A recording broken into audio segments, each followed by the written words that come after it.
धरती पर सबसे पावन मधुबन तीर्थ है न्यारा। इस धरती पर सबसे पावन मधुबन तीर्थ है न्यारा। सारे जग को पावन करने गूंज रहा शिव का नारा।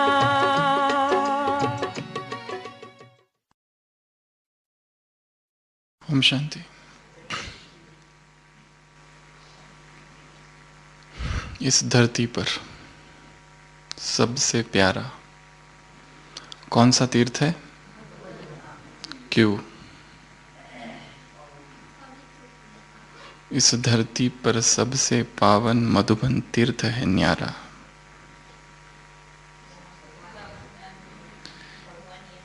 क्योंकि यह परमात्मा अवतरण भूमि है। स्वयं परमात्मा के कदम, स्वयं परमात्मा के पग इस भूमि को स्पर्श किए हैं। यह भूमि अपने साथ ईश्वरीय प्रकंपन लिए हुए है। तो परमात्मा अवतरण भूमि, जहाँ जहाँ जो जो अवतार गए हैं संसार में, जिस जिस स्थान पर वो रहे, जहाँ उनका जन्म हुआ, जहाँ उन्होंने कार्य किया जीवन का, और जहाँ उन्होंने शरीर छोड़ा, वो सभी स्थान तीर्थ बन गए हैं संसार में।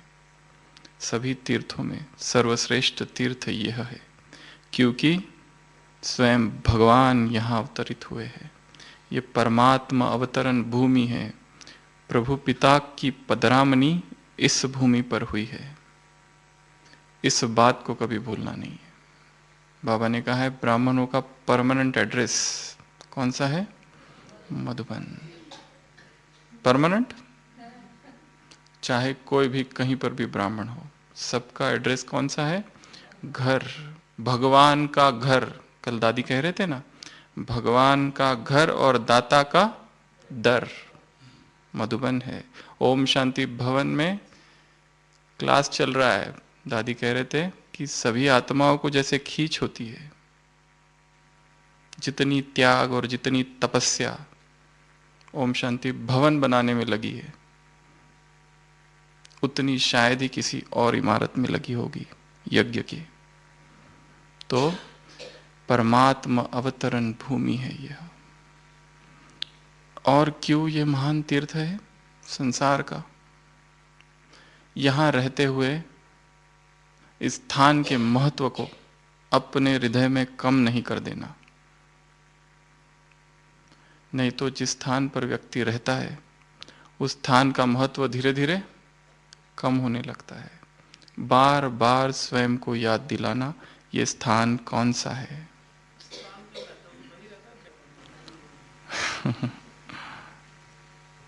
धन्य भूमि है ये, धन्य भूमि, पुण्य भूमि। जहाँ अवतारों का जन्म हुआ, उस पर चौपाइयाँ बनी है, कहानियाँ बनी है, गीत बने हैं, संगीत, भजन, कीर्तन, क्या क्या है उन तीर्थों के। तो ये तो सर्व महान तीर्थ है, तीर्थराज है ये आबू। ऐसे तीर्थराज पर हम सब क्या कर रहे हैं? तपस्या कर रहे हैं। इस मधुबन की महिमा निरंतर अपने मन मंदिर में गाते रहना। हम कहाँ हैं, हम कहाँ आए हैं, ये स्थान कौन सा है, ये किसकी भूमि है। संसार का जो आदि पिता है, संसार की जो आदि माता, उनके चरणों से पुनीत हुई है ये भूमि। इस यज्ञ की जो परम तपस्विनी आत्माएं हैं, इस यज्ञ की जो महानतम आत्मा, इस सृष्टि की महानतम आत्माएं जो है, जिनके आधार पर यह सृष्टि चलने वाली है, उनके पग धूलि से प्रांजल हुई है यह भूमि। तो इस भूमि का महत्व कभी भी कम होने नहीं देना। निरंतर दिन में एक बार अपने आप को स्मरण कराना कि मैं किस भूमि पर हूँ। ये है कर्म भूमि, कर्तव्य भूमि, कर्मातीत भूमि, चरित्र भूमि है। यज्ञ भूमि है, यज्ञ कुंड है, महायज्ञ है, तपस्या भूमि है, महातपस्या भूमि है। जो यहाँ तपस्या की जा सकती है, ऐसी तपस्या संसार में कहीं संभव नहीं है।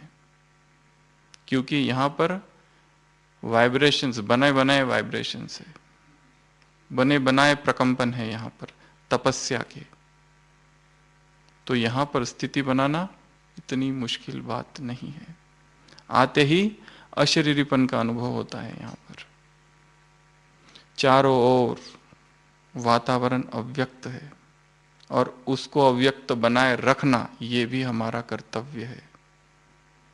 हर गली में, हर कोने में अव्यक्त प्रवाह बह रहा है यहाँ पर। चाहे कोई भी स्थान हो, चाहे आंगन हो या और कोई भी स्थान, यहाँ का कण कण में प्यूरिटी के प्रकंपन है। उस प्रकंपन को पकड़ने के लिए हमारी स्थिति भी उतनी ही श्रेष्ठ ही चाहिए। तो ये तपस्या भूमि है, महातपस्या भूमि है, यज्ञ भूमि है, यज्ञ कुंड है, संसार के लिए लाइट हाउस है, संसार के लिए माइट हाउस है, बेहद का एयरपोर्ट है। यहाँ आकर ही आत्माएं उड़ान भरती है। बेहद का क्लब है, इस क्लब में महान आत्माओं का संगठन है। आत्मा परमात्मा का इस क्लब में मिलन होता है। बेहद का धोबी घाट है। और क्या है? विशाल भवन है ये, इंद्रप्रस्थ है ये। और क्या है? जिसको जो नाम याद आते हैं सब बताओ, केवल नाम ही याद करो तो वो भी योगी है। बाबा के कमरे में बैठकर अपने आप से केवल ये प्रश्न पूछो, मैं हूं कहाँ, कौन सा स्थान है ये, तो भी स्थिति एकाग्र हो जाएगी, मन चित्त एक रूप हो जाएगा, उसकी यादों में खो जाएंगे। उसको याद करना, उसके उस घर को याद करना या उसके इस घर को याद करना। बाप अपने भूमि निवासियों को मिलने आए हैं। भगवान इन आत्माओं को देखकर खुश होते हैं। आज की मुरली में अगर भगवान खुश हो जाए तो और क्या चाहिए? भगवान खुश होते हैं यहाँ की आत्माओं को देखकर। दिल पर भी है तो चूल पर भी है, डबल तख्त है, डबल ताज है। पवित्रता का ताज तो हर एक को होना ही चाहिए, गुणों का ताज तो हर एक को होना ही चाहिए। 36 प्रकार का भोजन खाते हो तो शर्त है एक, जबरदस्त शर्त है एक। राजू भाई कौन सी शर्त है? 36 गुण भी धारण करने पड़ेंगे। मुकुट में 36 हीरे चाहिए, एक एक हीरे की चमक दूसरों को भी चमकाने वाली हो, इतनी बड़ी शर्त है। आज मुरली में कहा है बाप पढ़ाते ही रहेंगे, पढ़ाई पढ़ाने आए हैं और पढ़ाते रहेंगे। और पढ़ाई अर्थात समझ। तुम सब हो डबल समझदार, डबल समझ, ऐसे डबल समझदार हम आत्माएं हैं। तो ये मधुबन क्या है?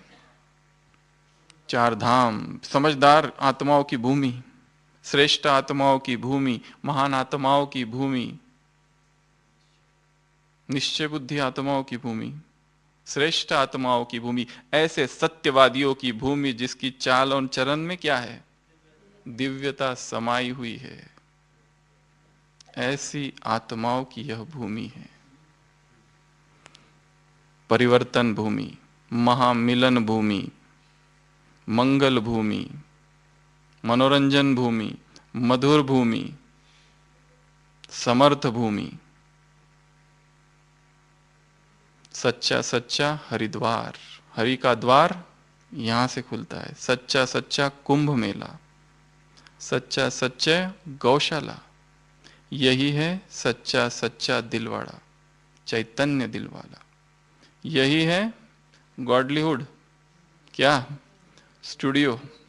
यही है आज बाबा किस रूप में आया है सुबह मुरली में? बड़ा बाप और बड़ा सर्जन, सच्चा सच्चा ग्लोबल हॉस्पिटल। यहाँ पर इलाज होता है आत्माओं का।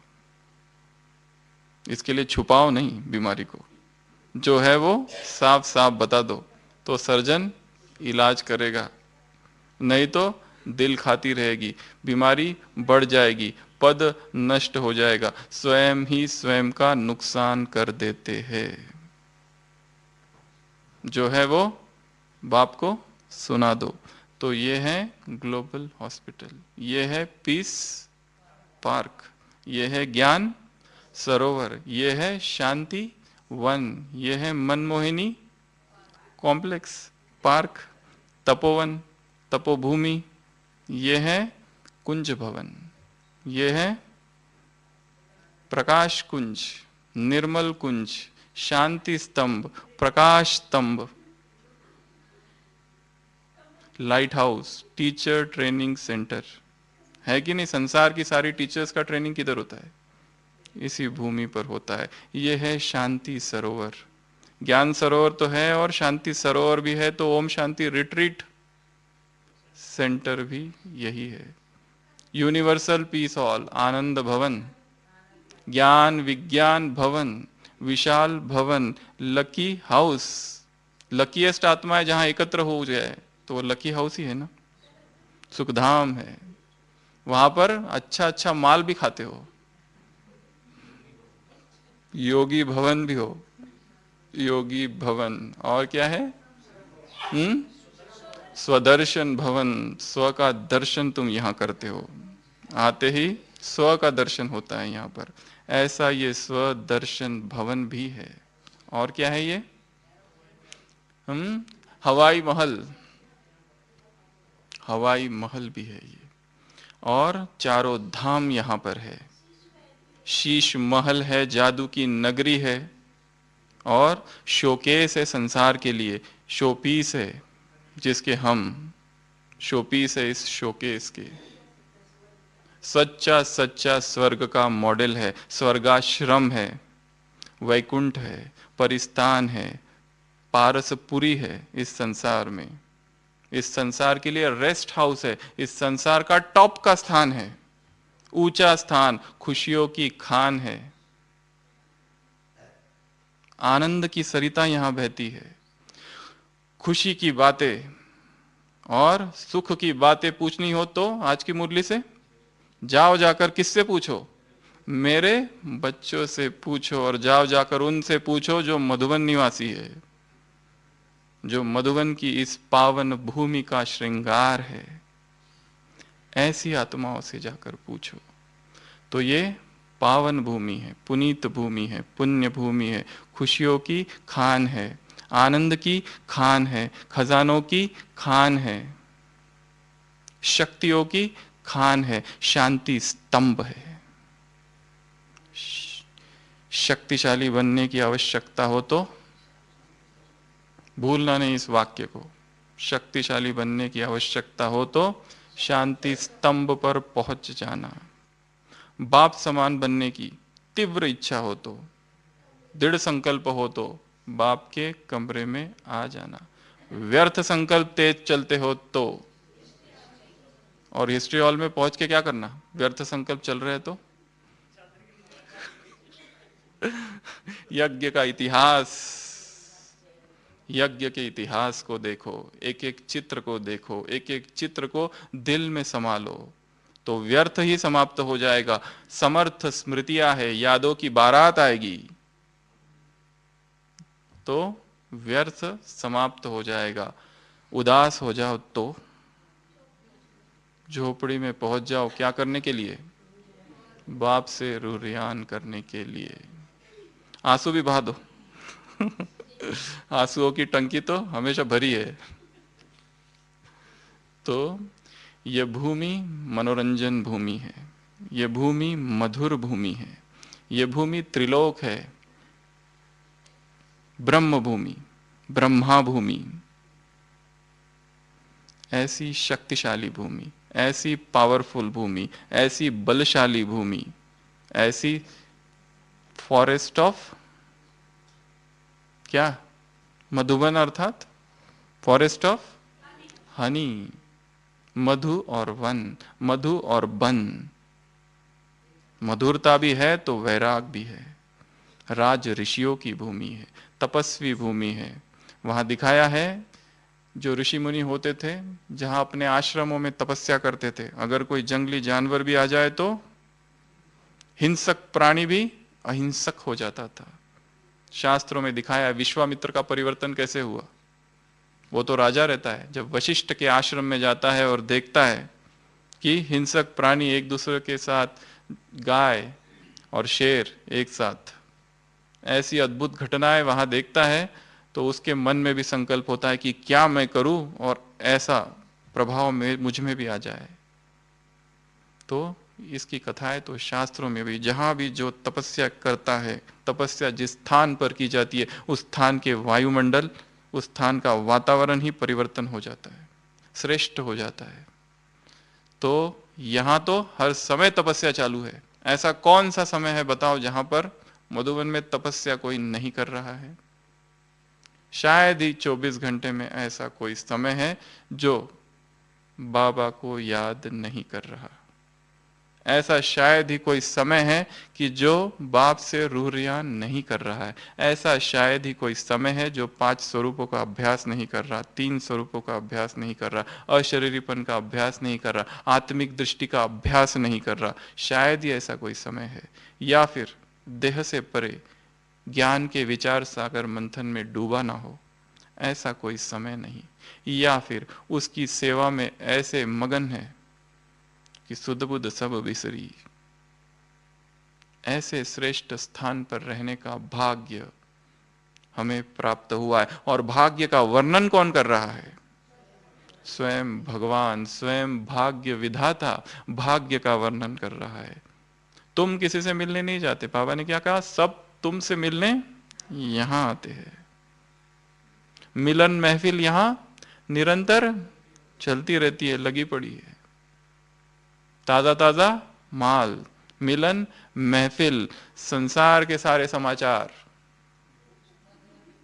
सबसे पहले यहां पहुंचते हैं। परंतु यहां से भी समाचार बहुत जल्दी जाते हैं। छोटी बात भी बड़ी हो जाती है यहां से जाकर, क्योंकि बड़े आदमी हो।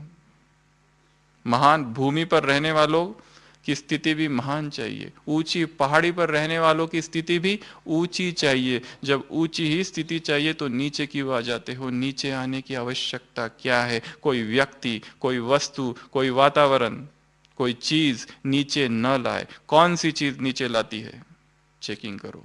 पॉइंट तो बहुत है, कमाल उस समय की है जब पॉइंट स्वरूप में स्थित हो जाए तो नीचे ना आए। इसकी युक्ति सोचो, इसका कोई इन्वेंशन ढूंढो। ऐसी कौन सी बातें हैं जो नीचे ले जाती है? बाबा ने कहा इन सब बातों में से कोई एक बात भी अगर याद रखे तो नीचे नहीं आ सकते। परंतु बुद्धि में ज्ञान की यह सरिता बहती रहे।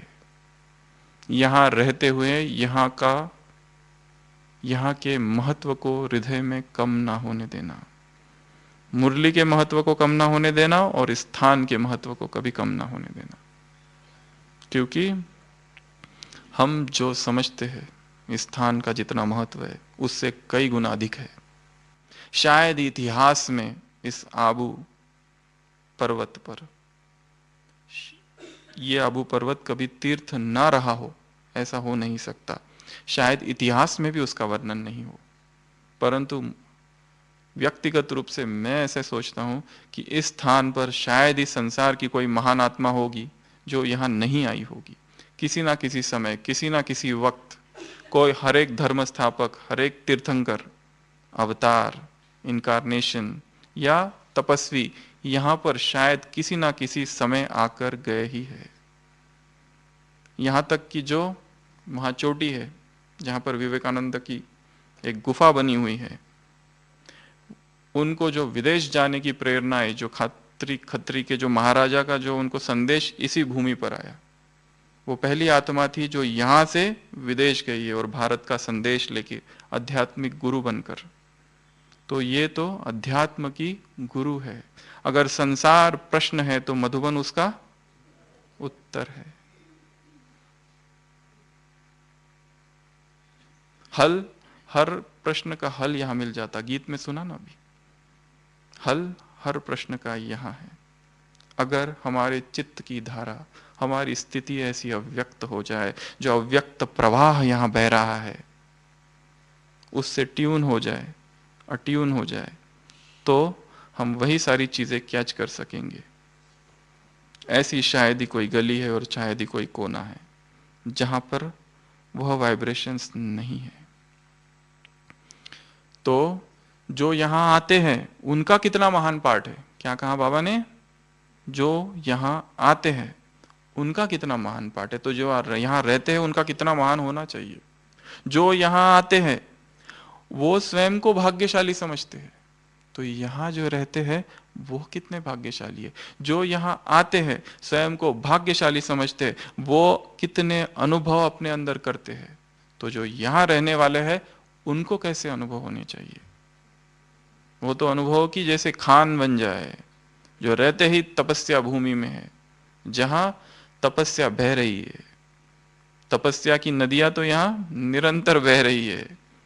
उन नदियों की गुंजन, वो कलकल निनाद करते झरने यहाँ पर निरंतर बह रहे हैं। उनको सुनना, उनमें समाना।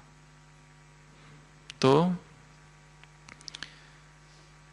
दूसरी आत्माओं का इतना महान पाठ, दूसरी आत्माएं जो आ रही है उनको इतना अनुभव, वो इतना भाग्यशाली समझते, तो यहां रहने वाले कितने ना भाग्यशाली है।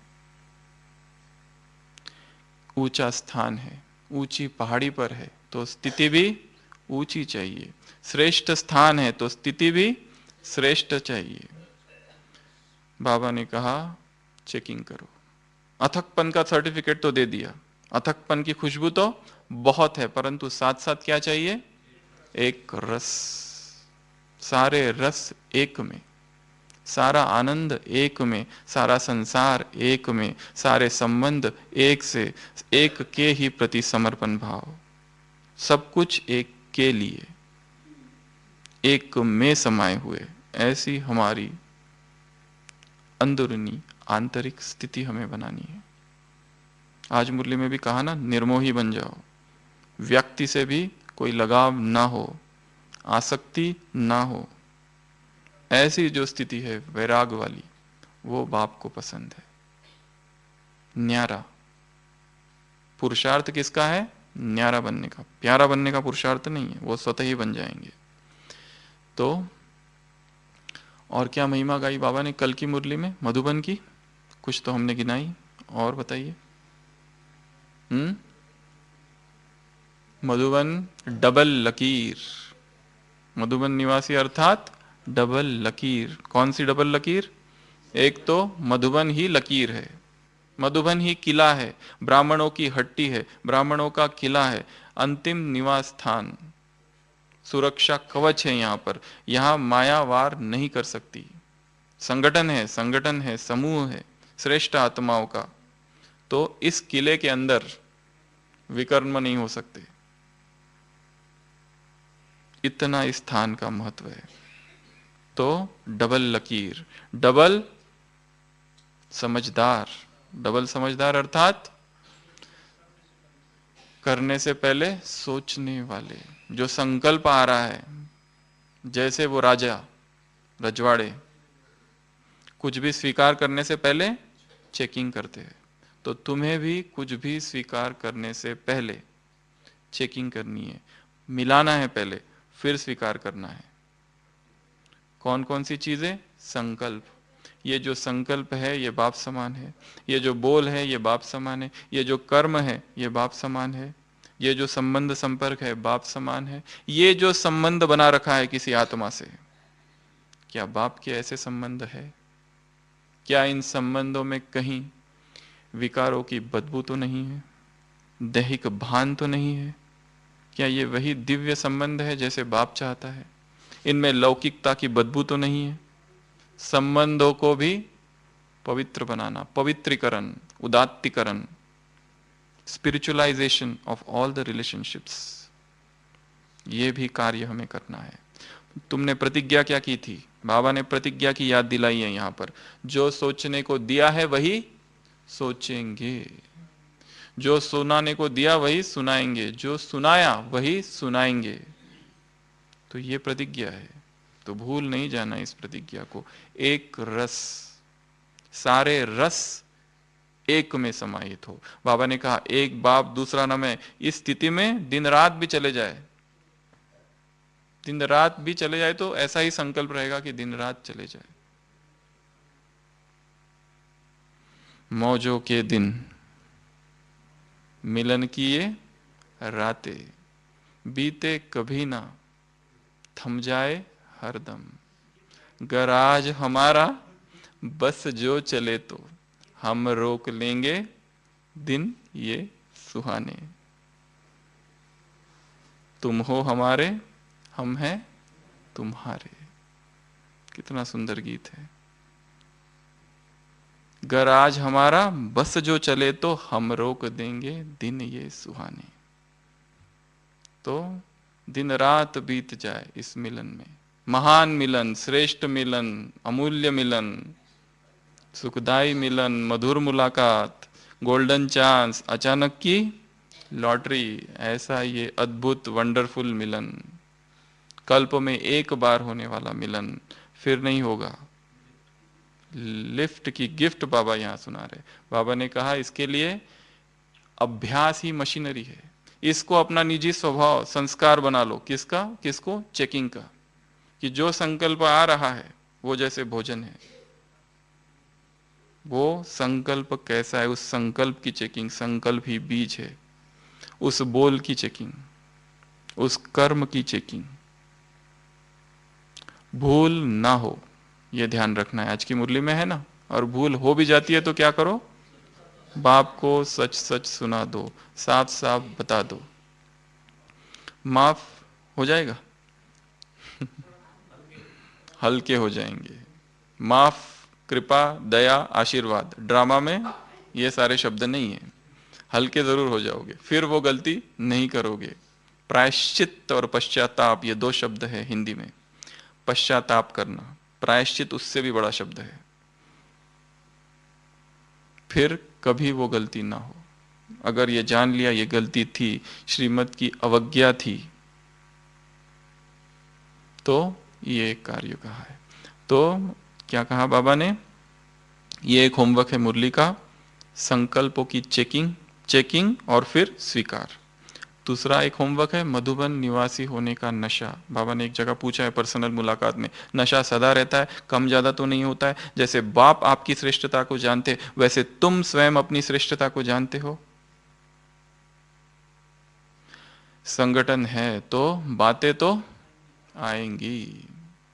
अगर कोई ये सोचे कि बातें चली जाए फिर मैं आगे बढ़ूं, फिर बाप को याद करूं, तो हो सकता है।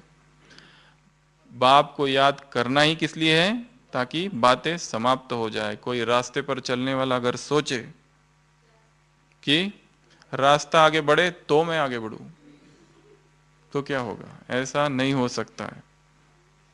अगर कोई मरीज सोचे एक मास से बीमार है, कल भी हम चर्चा कर रहे थे, एक मास से बीमार है, एक मास से खांसी है, एक मास से बुखार है, उठ भी नहीं सकता है बिस्तर से, और कहे कि पहले ठीक होने दो फिर जाऊंगा डॉक्टर के पास, तो क्या कहेंगे? डॉक्टर को घर लेके आओ।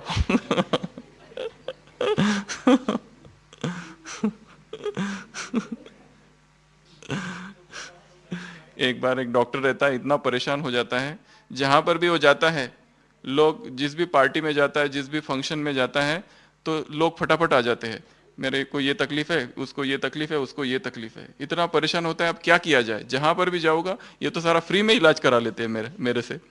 तो वो वहां पर उस पार्टी में देखता है एक वकील भी खड़ा है, तो कहता है कि इसको भी ऐसी समस्या तो होती होगी। तो वकील के पास जाता है और पूछता है क्या आपको भी ऐसी परेशानी आती है कि जब भी कोई पार्टी में जाओ तो कोई ना कोई राय पूछ लेता है, इसका क्या किया जाए, मकान का क्या करे, इसका क्या किया? वो कहता है हाँ मुझे भी ऐसी समस्या आती है, पर मैं फिर एक नियम बनाया है मैंने। क्या करता हूँ, दूसरे दिन जिन्होंने कंसल्टेशन किया उनकी एक लिस्ट बनाता हूँ और उनके घर में बिल भेज देता हूँ एक एक।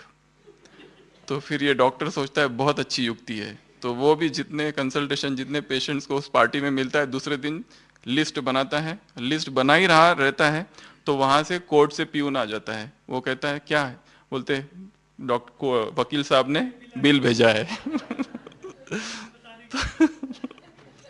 राय दी थी ना कल, तो उसका ये बिल। तो हम बात कर रहे थे, अगर कोई मरीज ऐसा कहे कि ठीक हो जाऊं फिर जाऊं, तो कभी ठीक नहीं हो सकता है। मुझे याद है कई सालों पहले हम जो है इस गांव में सेवा के लिए जाते थे, ये नीचे जो है ना, निचलागढ़, चंडेला और आसपास के कई सारे गांव है।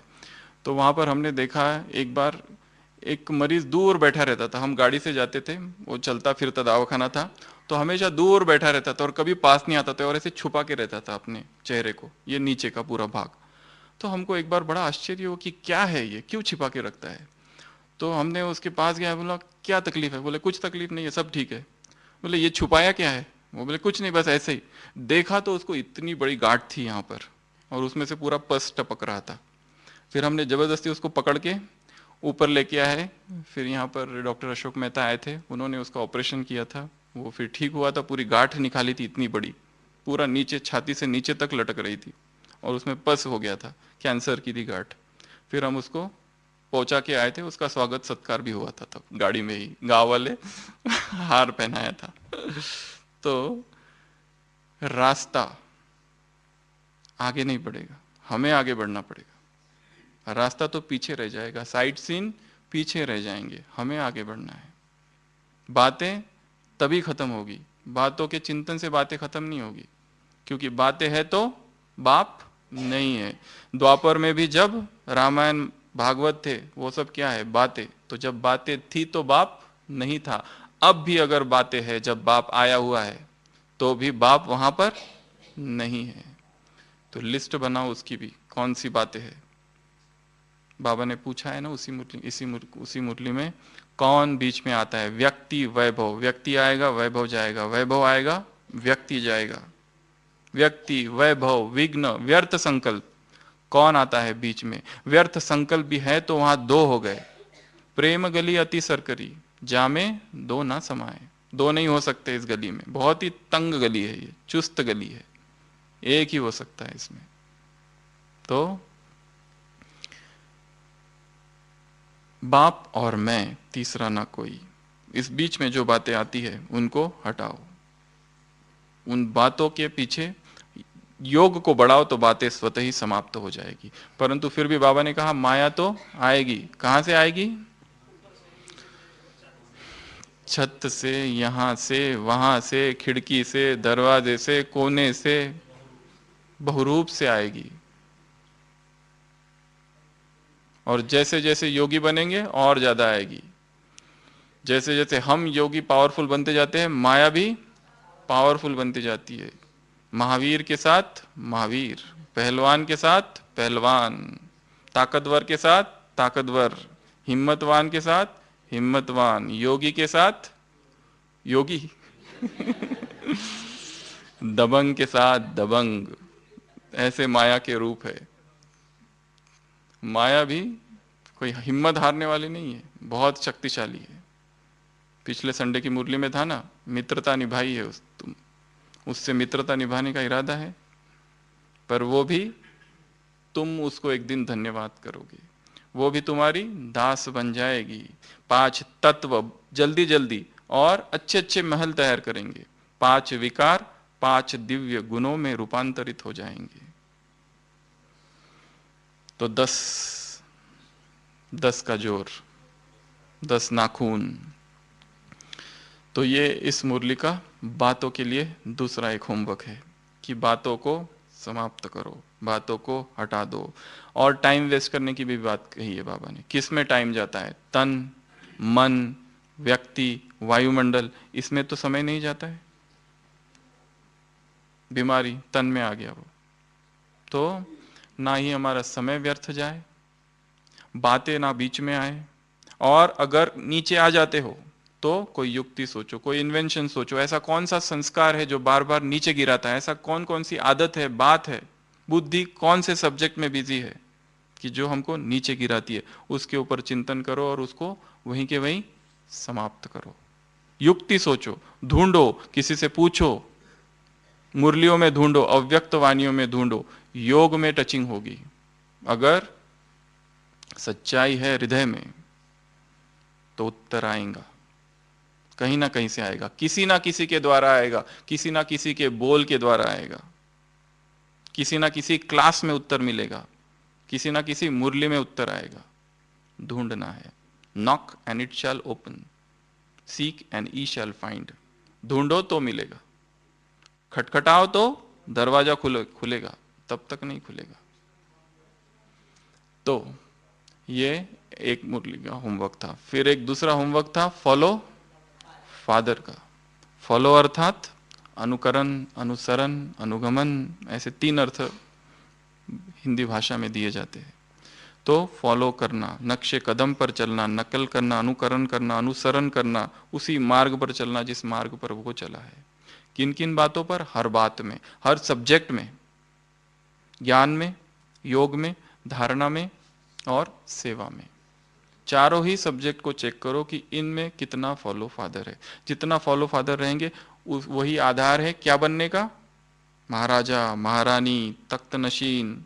रॉयल फैमिली में कौन आएंगे? पहले में कितने आएंगे? फर्स्ट लक्ष्मी नारायण की रॉयल फैमिली कौन सी? दूसरी लक्ष्मी नारायण की रॉयल फैमिली कौन सी? सेकंड लक्ष्मी नारायण और 8वां लक्ष्मी नारायण। ये सारी बातें बाबा ने कहा ये रहस्य है, इस पर सोचना, इस पर चिंतन करना, ये सारे राज है। फॉलो फादर करने का भी राज है। तो हर बात में फॉलो, हर संकल्प में फॉलो, हर संस्कार में फॉलो, जन्म में फॉलो, बचपन में फॉलो। किसका बचपन? ब्रह्मा बाबा का। सेवा में फॉलो, अंतिम स्थिति में फॉलो। जन्म हुआ और जन्मते ही कैसे नशा चढ़ गया, ईश्वरीय नशा, नारायणी नशा चढ़ गया कि मैं क्या बन रहा हूं, जन्मते ही। और बचपन, ज्ञान का बचपन भी देखो कितना पावरफुल था। युवा की सेवा की कितनी लगन, और अंतिम स्थिति तो संपूर्ण उपराम, जैसे किसी से कोई लेना देना नहीं। पांचों ही चीजों में फॉलो फादर। स्थापना में फॉलो फादर, पालना में फॉलो फादर, सहयोग में फॉलो फादर। सहयोग भी कितना दिया, कितना समय दिया, परसेंटेज में दिया, उसमें भी फॉलो। विघ्न विनाशक स्वयं कितने बने और दूसरों के विघ्नों को कितना हटाया, इसमें भी फॉलो फादर। कितनी सारी 12-13 बातें हैं, सभी में फॉलो करना है। फॉलो करने के लिए जिसको फॉलो करना है सबसे पहले उसका चरित्र अध्ययन करना पड़ेगा। केवल फॉलो फादर करने के नारे लगाने से नहीं होगा। फॉलो तो करना है, पर क्या? हमारा बाबा आ गया, मेरा बाबा, मेरा बाबा। केवल नारे लगाने से नहीं होगा, पर करना होगा, जानना होगा, समझना होगा, अनुभव की लेन देन करनी पड़ेगी, पूछना होगा जो यज्ञ के वरिष्ठ भाई बहनों से, उनके अनुभवों को साकार की जिन्होंने पालना ली है उनसे पूछना होगा, किताबों से ढूंढना पड़ेगा, अव्यक्त वाणियों से ढूंढना पड़ेगा। बाबा ने कहा है 69 के एक संदेश में मधुबन के लिए, ब्रह्मा की के शरीर के 5 तत्व, 18 जनवरी 1969 के किसी एक संदेश में, जो 13 संदेश है उसमें एक संदेश में है शरीर के 5 तत्व, 5 तत्वों में समाकर 5 तत्वों को पावन करेंगे। ये वो भूमि है, ये उस आत्मा के लिए कहा हुआ है। तो वो कोई साधारण आत्मा नहीं है, उसको हमने कितना जाना है। इसके लिए ईश्वरीय विद्यार्थी जो होगा वो निरंतर अध्ययनशील होगा, निरंतर स्टडी करते रहेगा, चरित्र की, चाल चलन की, कौन से ऐसे कर्तव्य किए कि जिसकी भगवान इतनी महिमा कर रहा है, ऐसा क्या किया कि भगवान स्वयं इतनी महिमा कर रहा है। विचारणीय वस्तु है ये। तो ये सब बातों में क्या करना है? फॉलो फादर करना है। ये भी एक मुरली से होमवर्क है। तो मधुबन की महिमा, मधुबन निवासी होने का नशा, मधुबन निवासी, हर एक मधुबन निवासी जो भी यहाँ, चाहे सेवाधारी हो, चाहे निवासी हो, चाहे कोई भी हो, जो इस भूमि पर है वो मधुबन निवासी है। जो यहाँ नहीं भी है पर अपनी मधुबन की यादों को संजोए हुए है, वो भी मधुबन ही है। मधुबन की परिभाषा क्या है? मधुबन किसको कहेंगे कमल भाई? हाँ, जो मन से मधुबन में रहता है वो मधुबन में है। मधुबन, मधु समान जिसकी स्थिति है, आज कहा ना बाबा ने, सर्विसेबल बच्चे कैसे होंगे? बहुत मीठे होंगे। जो ऐसे सर्विसेबल बच्चे हैं, जो सर्विसेबल है, जिनकी बुद्धि में केवल बाप और वर्षा, जिनकी बुद्धि में केवल बाप और सेवा है, वो सभी मधुबन निवासी है, वो सभी मधुबन में ही है, चाहे शरीर से यहाँ नहीं है। बाबा हमेशा अव्यक्त वाणियों में किसको देखते हैं? जो यहाँ है ही नहीं। एक तो सबसे पीछे जो है उनको याद करते हैं, और ज्यादा याद और किसको करते हैं? जो दूर दूर है, जो यहाँ है ही नहीं हॉल में, सभा में, उनको भी याद करते हैं हमेशा। तो मधुबन की परिभाषा बहुत गुह्य है। मधुबन केवल चार दीवारी नहीं है,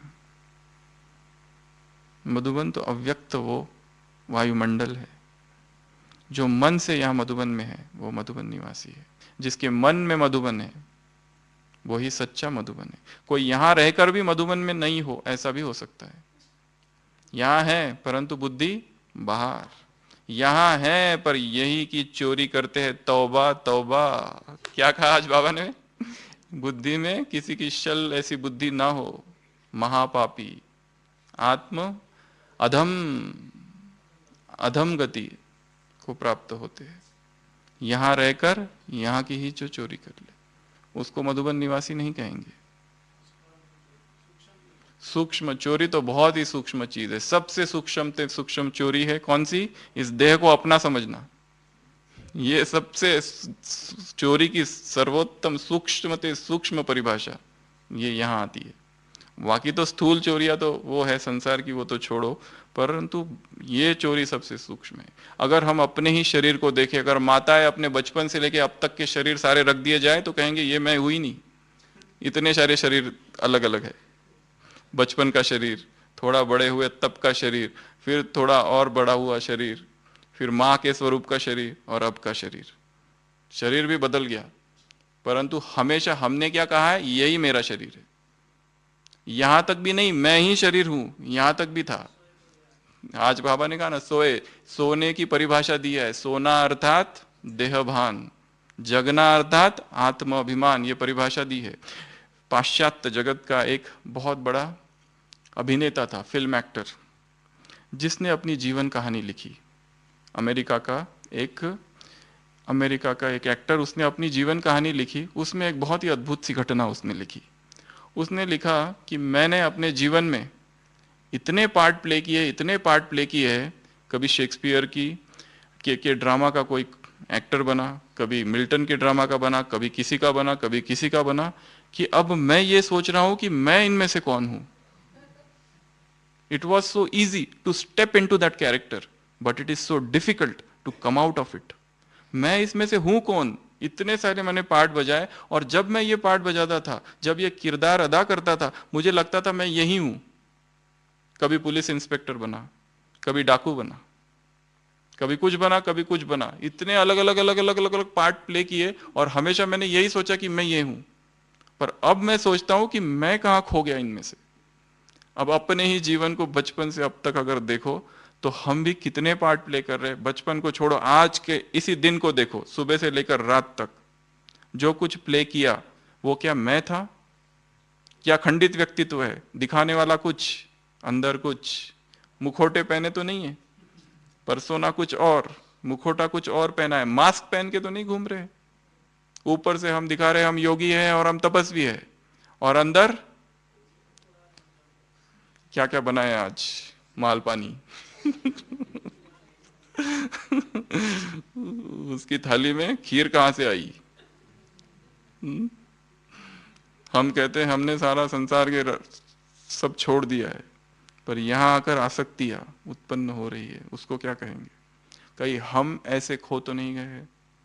हमारा व्यक्तित्व खंडित तो नहीं हो गया है? स्प्लिट पर्सनालिटी तो नहीं है हम? दिखाने का कुछ, अंदर कुछ, संगठन में कुछ, अंदर कुछ, ऐसे तो नहीं है? ऊपर से वैराग, अंदर में विलासिता, ऐसा तो नहीं है? अंदर में राग, अंदर में लगाव संसार से, ऊपर से हमें संसार से कोई लेना देना नहीं है, ऐसा तो नहीं है? आत्म प्रवंचना तो नहीं कर रहे हैं? सेल्फ डिसेप्शन तो नहीं हो रहा है? कौन किसको फंसा रहा है? कौन किसको झुठला, कौन किसको डिसीव कर रहा है, ठग रहा है, ये चेकिंग करनी है। जो हूं, आज के वरदान में है ना, जो हूं जैसा हूं, अपने असली स्वरूप का निश्चय और सदा विजय की स्मृति अगर ये रहे तो नशे के स्थिति के सागर में लहराते रहेंगे। कितना अच्छा वाक्य है। अपने असली स्वरूप की का निश्चय, क्या मैं वही हूं, उसी स्वरूप में, उसी स्थिति में संबंध संपर्क में आ रहा हूं, या देहिक दृष्टि जा रही है, देह की तरफ आकर्षण हो रहा है, देह खींच रहा है, देह की तृष्णाएं, देह की वासनाएं, देह की इच्छाएं मन को आंदोलित तो नहीं कर रही, चेकिंग करो। मन को उद्विग्न तो नहीं कर रही है, मन में हलचल तो नहीं उत्पन्न कर रही है, चेकिंग करो, स्थिर कर दो मन को। इस संसार को असार समझना और देह को मिट्टी समझना, ये वैराग की परिभाषा है। वैराग अर्थात संसार असार और देह मिट्टी, इस स्थिति में स्थित हो जाना ही वैराग है। अपने असली स्वरूप में स्थित होना। जो खंडित व्यक्तित्व है, बाबा ने एक शब्द, आज की मुरली में एक शब्द आया है सालीम। सालीम शब्द का वास्तविक अर्थ होता है अखंडित, जो खंडित ना हो, जो संपूर्ण है उसे सालीम कहा जाता है, अनडिवाइडेड, वो है सालीम शब्द का अर्थ। मुरली में अच्छा लिखा हुआ है, परंतु वास्तविक अर्थ सालीम का होता है अखंडित। ऐसा हमारा व्यक्तित्व हो। तो सेल्फ डिसेप्शन अगर कहीं हो रहा है, उससे स्वयं को मुक्त करना है, किसी भी बात में, फिर वो चाहे योग में, चाहे ज्ञान में, चाहे सेवा में। हम जो सेवा कर रहे हैं, कहीं वो दिखावे वाली सेवा तो नहीं है, या ऐसी इच्छाएं तो नहीं है कि ये सेवा करे तो हमारी तारीफ हो जाए, महिमा हो जाए, नाम हो जाए, गुणगान हो जाए, बड़े हमारी प्रशंसा करे, दादी हमारी प्रशंसा करे। ये भाव तो वहां समाहित नहीं है। सूक्ष्म चेकिंग करनी है, हमारी चेकिंग भी धीरे धीरे सूक्ष्म हो जाए। अध्यात्म कोई आडंबर नहीं है, अध्यात्म दिखावा नहीं है, शो नहीं है, यह जीवन है। हम जो है, जैसे है वैसे ही आए। हम मानेंगे कि हम में बहुत सी कमियां हैं, परंतु प्रयत्न यदि करें तो हो सकता है हम इस झूठ से, इस आत्म प्रवंचना से, सेल्फ डिसेप्शन से बाहर निकल आ जाए। तो ये बातें कुछ बाबा ने कही। और किसी को कोई बात याद आ रही है तो कहिए। आज की मुरली से बहुत सारी पावरफुल पॉइंट्स हैं आज की मुरली में। और कौन सी पॉइंट्स है? सर्वशक्तिवान के बच्चे शक्तिहीन कैसे हो सकते हैं? सुखदाता के बच्चे दुख की लहर कैसे आ सकती? आ नहीं सकती। बाबा ने एक तो चोरी के विषय में कहा, मोह के विषय में कहा, क्रोध के विषय में कहा, पढ़ाई के विषय में कहा, कितनी सारी बातें कह दी। चुप रहना, तांबा कौन सा? गरम, क्रोध। क्रोध दिव्य, बहुत सुंदर एक बात कही है बाबा ने, याद में रहो तो दिव्य गुण ऑटोमेटिकली धारण हो जाएंगे। एक एक गुण को पकड़ पकड़ के अभी 36 हीरे लगाने हैं, 36 डायमंड कैसे लगाएंगे?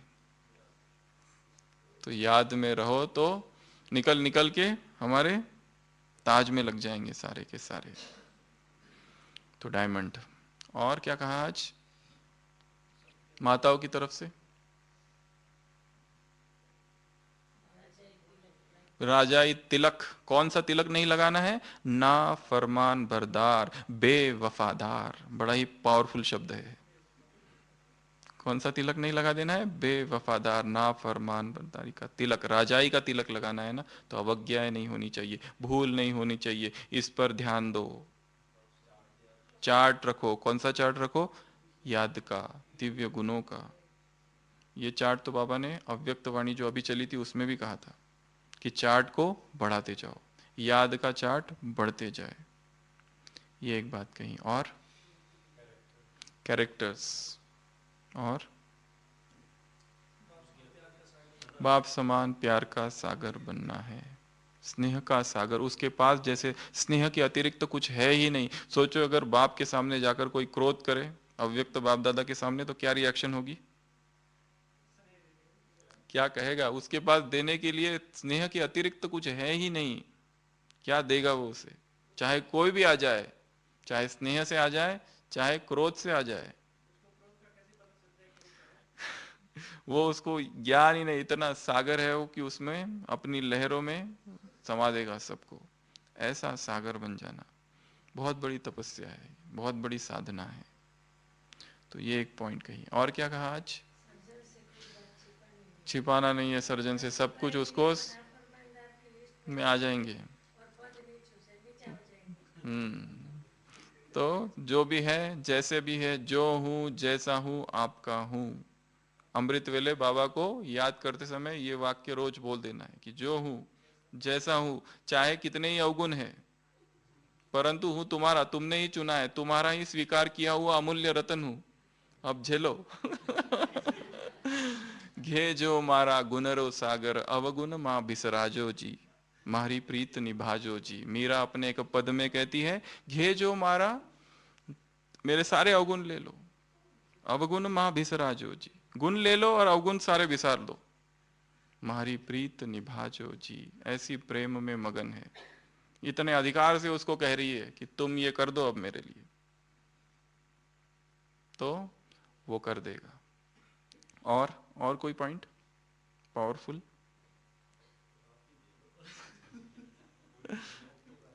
सारी सारी दुनिया,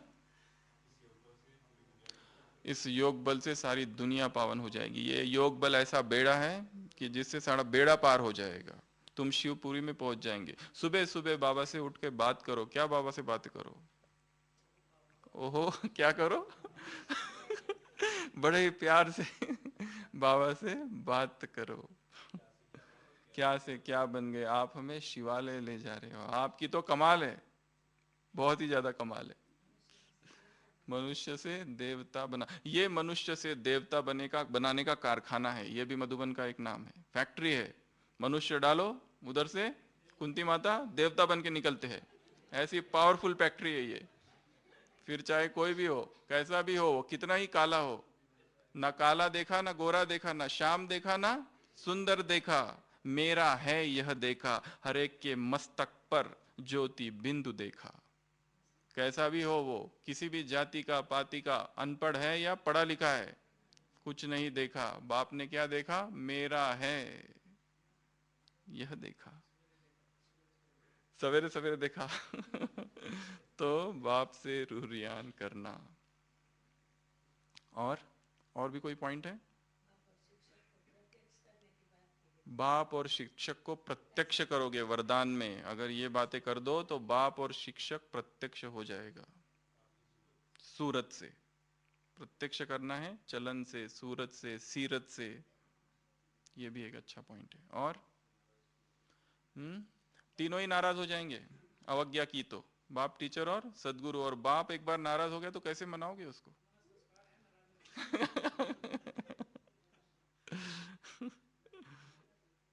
हम्म तो इस मुरली से, आज की मुरली, कल की मुरली, रोज की जो मुरली है, उसमें से उसका गहराई से अध्ययन करना, गहराई से उसके ऊपर चिंतन करना, मनन करना, कुछ बातें याद रखना, स्मृति में रखना और उसमें खो जाना।